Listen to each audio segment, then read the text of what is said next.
In today's video, I'm going to teach you how to recover a disabled Discord account. If you've found yourself suddenly unable to access your Discord account, don't worry. We'll walk through the steps you need to take to potentially regain access to your account in just a few minutes. To get started, you'll want to visit the Discord support website.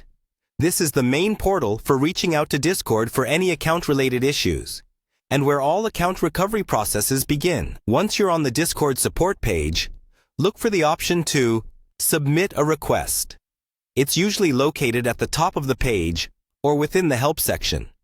This link will direct you to a form that allows you to communicate directly with Discord's support team.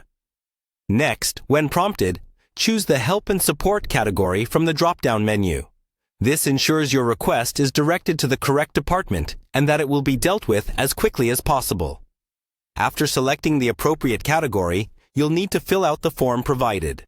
This form will ask for specific details about your issue, so be prepared to provide information regarding the type of question you're submitting. In the form, make sure you accurately describe your situation in the subject and description fields.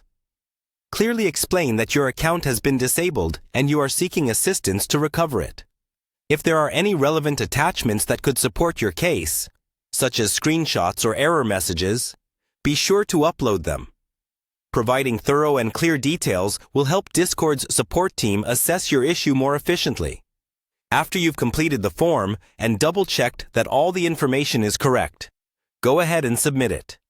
Now, you will need to be patient and wait for Discord's response, which will come via email. Keep an eye on your inbox for further instructions from their support team. The outcome of your request will largely depend on the reason your account was disabled. If your account was mistakenly flagged or disabled but wasn't in violation of Discord's rules, there's a good chance the team will restore your access. It's important to be transparent and truthful during this process, as discrepancies could impact the recovery of your account. On the other hand, if your account was disabled due to violations of Discord's terms of service, it may not be possible to recover it. Violations include spamming, engaging in harmful content, or any activities that contradict their community guidelines. If that's the case, you might need to consider creating a new account while ensuring compliance with their policies moving forward. And there you have it. Those are the steps to follow if you're looking to recover a disabled Discord account. Remember, patience and clarity are key components when dealing with technical support. Good luck, and I hope you're back online and chatting with your friends in no time.